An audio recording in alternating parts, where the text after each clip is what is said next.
il ferme les portes 10 minutes après que je sois rentré. Les gens commencent à s'accumuler à l'extérieur du supermarché qui ne fonctionne que parce qu'il a encore un générateur. Vous voyez, c'est le seul qui fonctionne de l'ensemble de... Et pourquoi est-ce qu'il n'y a plus d'eau? Parce que les pompes à eau fonctionnent à l'électricité. Parce qu'il n'y avait plus d'eau courante dans la ville. Et là, je peux vous dire que les gens, c'est pas le Covid. C'est la possibilité de filer de l'eau à votre gamin, à votre bébé. C'est la possibilité, si vous avez du lait en poudre quand vous avez un bébé, de pouvoir tout simplement le mettre... Vous n'avez plus de micro-ondes, en plus, par ailleurs. Non, très vite, ça commence à devenir sérieux. Mais beaucoup plus vite qu'on peut le penser. Qu'est-ce qui se passe pendant que je suis en train de faire la queue au supermarché depuis 1 heure? Tout d'un coup, le réseau tombe. Et là, vous êtes dans un film. Le réseau téléphonique. Il n'y a plus de connexion. Et là, vous retrouvez tous et vous regardez tous entre vous en disant « Wow ». Et ce qu'on ne savait pas, et heureusement qu'on ne savait pas, c'est que, pour des questions techniques là sur lesquelles je vais pas revenir, en gros, ils avaient jusqu'à 23h30 pour rétablir le courant, sinon ça allait prendre plusieurs jours. Ils ont réussi à le rétablir avant minuit.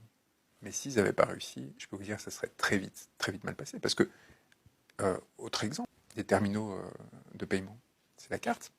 Donc, tirer du cash. Le réseau venait de tomber.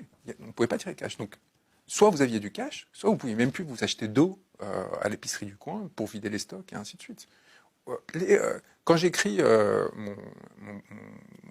mon livre un peu insurrectionnel, avec ce titre un peu provocateur qu'on a vu la dernière fois, Comment fabriquer une guillotine, j'avais essayé d'identifier tous les points de vulnérabilité du pouvoir, et ce qui n'allait pas, et ce qui faisait qu'en cas d'insurrection type gilet jaune, on pourrait éventuellement réussir à faire quelque chose qu'on n'avait pas réussi en 2019.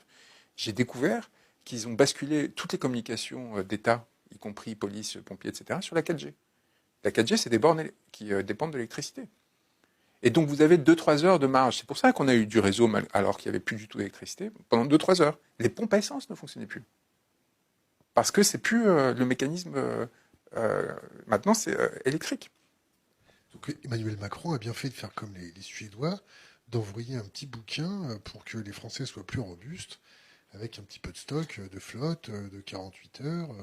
On ne se rend pas compte de notre niveau de vulnérabilité. On se rend pas, les feux qui ne fonctionnaient pas, donc il y a eu pas mal d'accidents. Il faut lui donner ça quand même.